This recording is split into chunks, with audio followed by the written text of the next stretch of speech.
All right, this is our pre-calculus exam review. The focus of this exam review section is on logarithms and exponents. To find the other lessons relating to the pre-calculus exam review, you can take a look at the end of this lesson. I link some, or in my playlist, if you go under pre-calculus exam review, you can see all the topics that are covered. So like I was mentioning, the focus of this lesson is on logarithms and exponents. So starting us off here, we're given the following exponential function, and we want to go ahead and evaluate these. So let's go ahead and do this. So for part A, we want to evaluate the function at -2. In this case here, that'll be 1 over 16. And that is going to be the power of -2. You can use your negative exponent rule here, in which case this just becomes 16 squared, which is equal to 256. Taking a look at part B, we now want to evaluate f at -1/4. That'll be 1 over 16 to the -1/4. And again, using our negative exponent rule, that'll be 16 to the 1/4, which is the 4th root of 16, which in this case, the 4th root of 16 is equal to. Taking a look at C here, we now want to evaluate the function at 0. Evaluating the function at 0, that'll be 1 over 16 to the power of 0, which is 1. Taking a look at D, we want to evaluate the function at 2, which case here this is 1 over 16 to the power of 2, which is going to be 1 over 256. And lastly, for E here, we want to evaluate the function at 1/4, which is 1 over 16 to the 1/4, which comes out to be 1/2. So these are our answers for the following question. Let's take a look at going between exponential and logarithmic form. So in the following questions here, what we want to do is we want to write the following expression, which is currently in exponential form. We want to write that in logarithmic form. So what we're doing here, if you take a look, we have the following expression in exponential form, and what it says is if you take a base of 11 and you raise it to the power of -3, we end up getting 1 over 1331. So in logarithmic form, this is going to be log of the base, and the question becomes is what do I have to raise 11 to such that I get 1 over 1331? Well, the answer to that is -3. Again, to remind you, your logarithm outputs the exponent you raise your base to get your input value. So in this case here, if we look at our question, the exponent that I'm raising my base to get the input value is your -3. For this next question here, this will be log of the base, well, the base is 4. The input value is 16,384, and they're telling us that that is 7. So the exponent I have to raise the base to get 16,384 is 7. And lastly here, this will be log of the base of 27, acting on 1 over 243, is -5 over 3. And now you can see here we've now gone from exponential form in these 3 questions to logarithmic form. Let's take a look at going the other way. So in this situation here, we now want to go in exponential form. In exponential form, what we have to do is you take your base, you raise it to the value of -2. So in this case here, 1 over 6 to the -2 is 36. Going to exponential form here, this will be 12 to the power of 4 is 20,736. So in these examples here, you can see now we are in exponential form.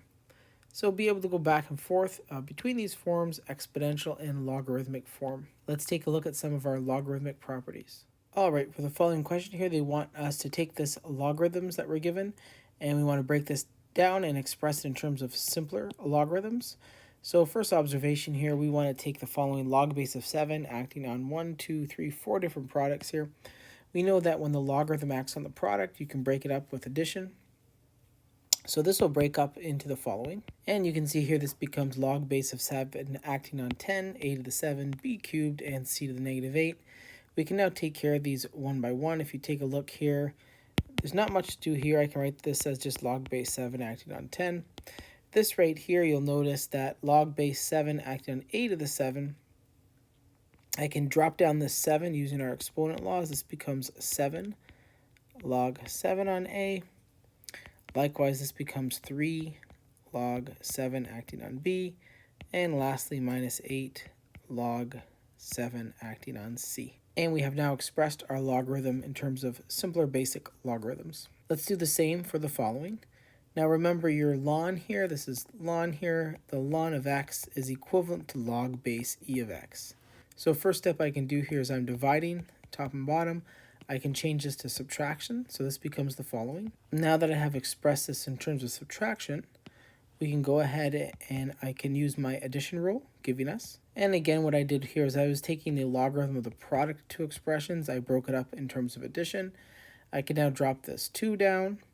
I should also go ahead and rewrite this fourth root of t cubed in exponential form. And you'll see here I dropped down that 2 and I rewrote the fourth root of t cubed as t to the 3/4. I can now drop that down in front, giving us the following. All right, we're left with one last thing to simplify here. You notice if I write this in exponential form, we'll have the following. And now I can go ahead and drop down the half.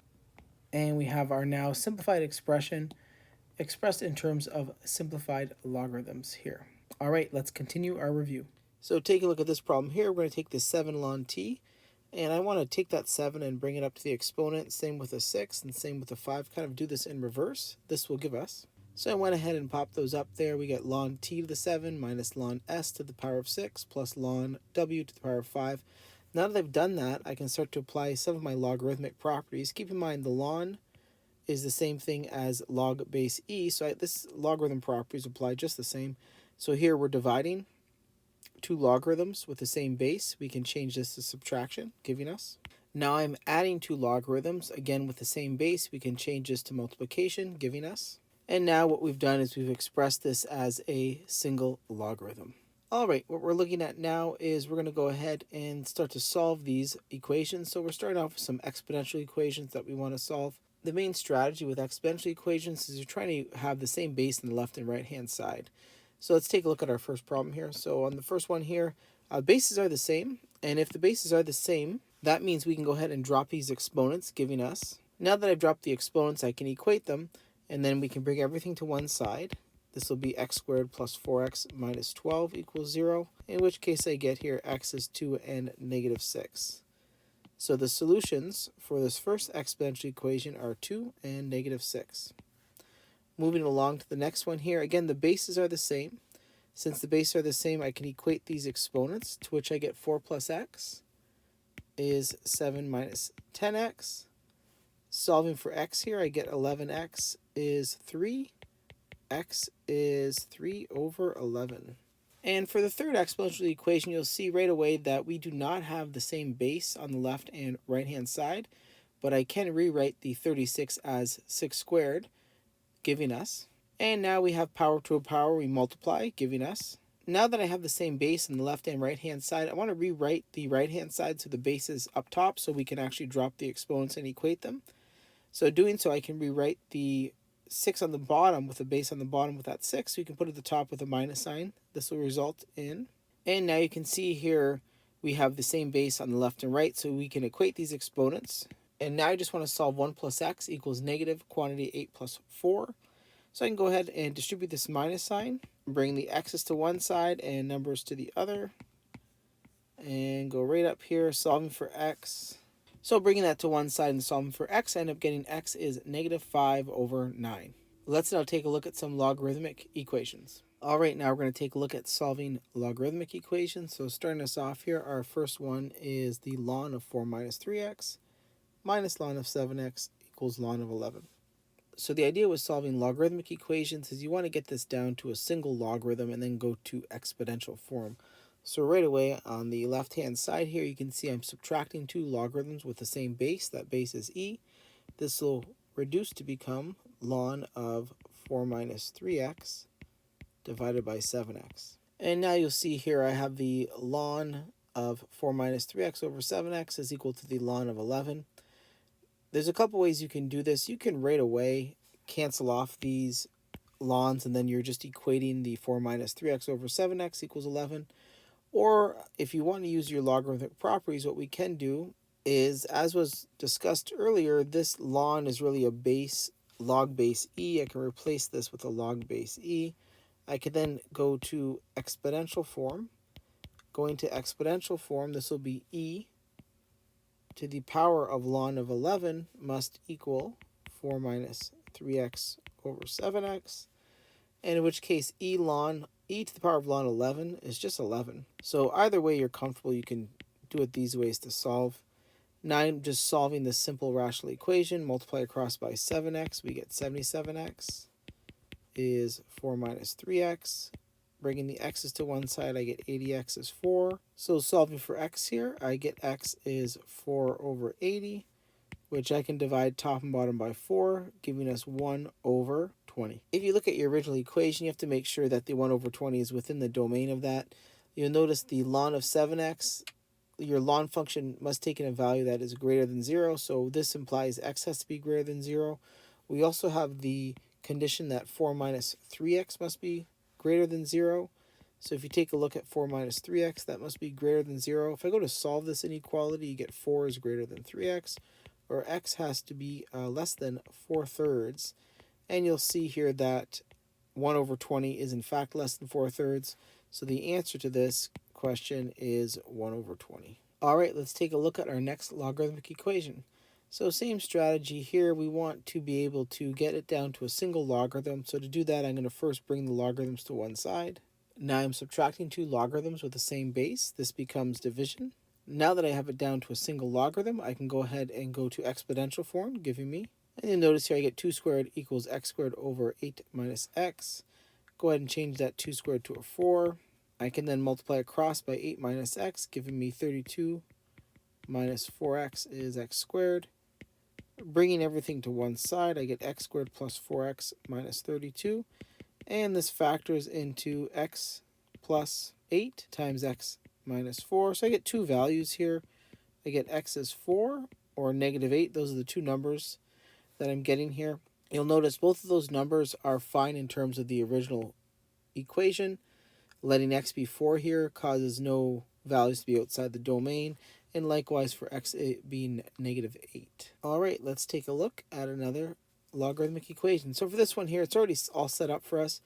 It's already down to a single logarithm. I can go right to exponential form, writing this as 8 to the power of negative 1 is 4x plus 1, in which case I get 1 over 8 is 4x plus 1, in which case I get 1 over 8 minus 8 over 8 is 4x.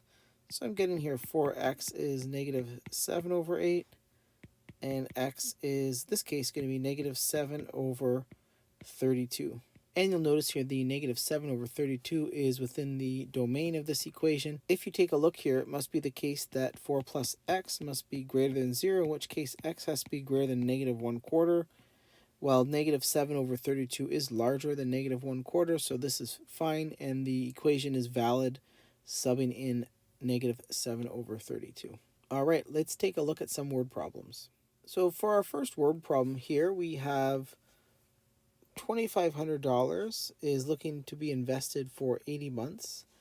And we want to know how much money will we have if we put the money into an account that earns an interest rate of 9%, annual interest rate of 9% if the compounding periods are different scenarios. So what happens if it's quarterly versus monthly versus continuously? So to remind you, we have two different formulas for continuous versus something like compounding quarterly or monthly. Let's take a look at compounding quarterly. Our formula is as follows. All right, so here is our compound investment formula here. This represents compound growth.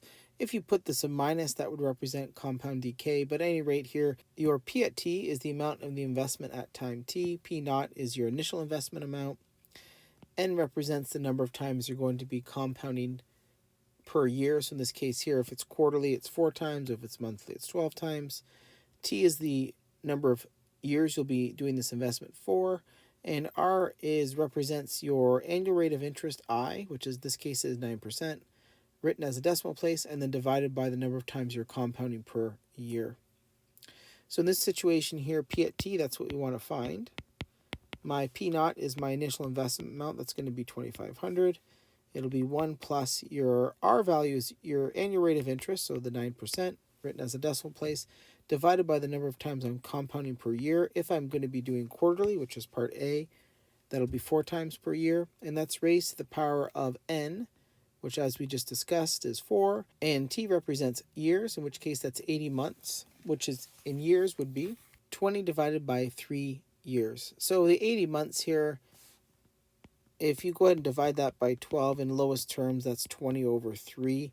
That'll be 20 divided by 3 years. So that'll be represented in years. Again, your annual rate of interest is within years, so your time is also in years.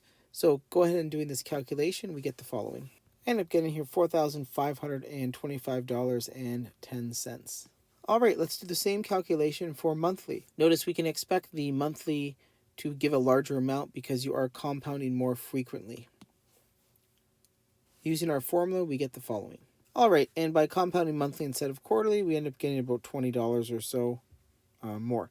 Now let's take a look at the idea of compounding continuously. Our compound continuous formula is as follows. We end up getting the P at t is P naught e to the kt, where k represents your annualized growth rate, t is the number of years you'll be investing for, and P naught is your initial amount. Substituting this into our formula, we get the following. We end up getting $4,555.30. Again, you can see it is larger once more because now you're compounding continuously versus monthly versus quarterly. So again, your continuous growth rate requires a specific formula different than these ones here. As the number of compounding periods approaches infinity, we end up creating our continuous growth model. Let's take a look at some more word problems. So for our final word problem here, we, again, a money question, and we have annual rate of interest of 10.25%, and they're asking how long will it take for the money to triple if the interest is being compounded in different scenarios here. So if you got an interest rate of 10.25%, how long will the money take to triple if interest is being computed twice per year, 8 times a year, or continuously? Taking a look at A and using our formula, we get the following. So subbing in everything we know here, notice I'm looking to triple my investment. So my initial investment was P naught. I'm looking to triple that, so that's 3 times P naught. And what we're doing here is I have my annual rate of interest as a decimal place, compounding twice a year, and then times 2t. We want to solve for t. This is the time it'll take for this to happen. Notice they didn't give us the initial investment amount. It doesn't matter because these P naughts will cancel. And now I'm just solving 3 equals 1 plus 0.1025 divided by 2 times 2t. So again, to solve this here, you got to get at this t value. You're going to take the log of both sides, giving us. And solving for t, we get. And going ahead and subbing these values in here, I had taken the log of both sides. That allows us to drop the 2t down. Isolating for t, I get the following. I went ahead and evaluated this a bit, simplified it. And doing all the math here and doing calculations, I get approximately 11 years for an investment to triple if we're making 10.25% per year and you're compounding twice per year. Let's take a look at how time would decrease if we compound 8 times per year. And you can see here by going ahead and doing our formula, again, almost everything's identical except for instead of dividing by 2 for compounding twice a year, dividing by 8. And this is to the power of 8t instead of 2t as we had before. Go ahead and doing all of our steps, end up getting t is 10.79 years. So again, you saved a little bit there, going through and compounding 8 times per year. And now let's do that exact same formula for compounding continuously. When compounding continuously, we have the same setup. We're going to have 3 times P naught is equal to P naught e to the 0.1025. And in this case here, the t variable is what we're looking to solve for. The P naughts will cancel, and we end up getting the following. Again, I want to solve for t this time. I can take the log, as I've been doing, of both sides, or I can simplify things a bit and take the ln of both sides. That just eliminates one logarithm, because you'll see here on the right-hand side, I can now drop this down. We get the ln of 3 is 0.1025t times ln of e. Ln of e is 1. So that's why you can do this with a log base 10 to get the same answer. So it simplifies things a bit here. And my t value is going to be the ln of 3 divided by 0.1025, which is equal to, I end up getting here 10.72 years. So again, you can see with this example here, as you compound more frequently, you save yourself a little bit of time in terms of how long to triple that investment.